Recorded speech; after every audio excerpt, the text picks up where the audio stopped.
As Representative Costa. Thank you very much, Mr. Chairman. I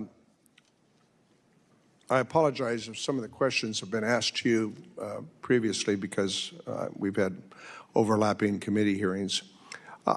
Part of the meat and potatoes, I think, of a legislative office is helping our constituent services with issues of passports, visa accounts, and in middle of California, in Fresno, and those counties, we have a large Latino community that has family members in not only Mexico, but Central American countries, a large Punjabi population, large in India, and we deal with this daily.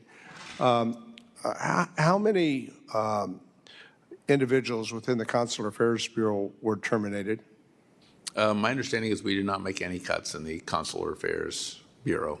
They were not targeted for positions? Yeah, because I raised that issue with the Secretary as it related to some consular offices that had played a role within the department. I'll send you a letter forwarding that.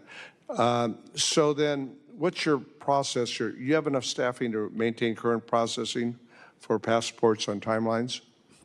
Yeah, there were no reductions to individuals who process passports or visas in consular affairs. So to the extent that we're able to implement, technology solutions or other labor The technology solutions, as you've made a transfer to computerization, has had some challenges. Has that not been the case? Well, I mean, there is a modernization program underway for passports. And that makes sense. Yeah. But it like any new program, it hasn't been implemented without challenges. Would you say? Yeah, I think that's fair to say.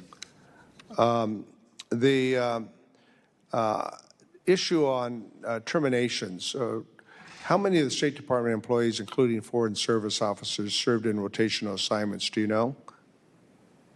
So my understanding is with respect to the Foreign Service is about 14,000 Foreign Service. And yes or no, were those part of those that were served termination notices? There were, I think, 239 Foreign Service Was officers. an assessment conducted on their performances? Because I've had anecdotal stories where they'd gotten glowing reports on their past performance and then they were summarily dismissed. So the reduction in force rules that exist in the government are very prescriptive. And so if you're eliminating... What were the metrics? So if an office itself was eliminated and someone was in that office, if an entire, we had offices that were eliminated and other offices that were combined or merged with other offices. But if you were in an office that was completely eliminated, everyone in that office, foreign and civil service. Well, we've got reports, and we'll help hopefully get clarity on that. Those in consular services that their jobs were eliminated. And I'd like to have you respond to that, and I'll get you the information. How's that sound? Were they simply fired by serving in the wrong post, or what other considerations were using to reassigning employees who have some of the toughest posts in some of the areas that are not the plum political assignments that administrations also have the opportunity to provide? Sure, thank you. So the reorganization affected domestic offices only. So if someone was serving in a domestic office and that office was completely closed, then the employees who were in that office in that competitive area would have received a reduction in force notice. Okay, well, we'll follow up with these other questions. Let me close on food for peace. State of Kansas sold half its annual wheat crop abroad, representing significant income to Kansas farmers. I'm from California, but 44% of our agriculture in California is exported. The administration, I think, proposes to eliminate food for peace in fiscal year 26 budget.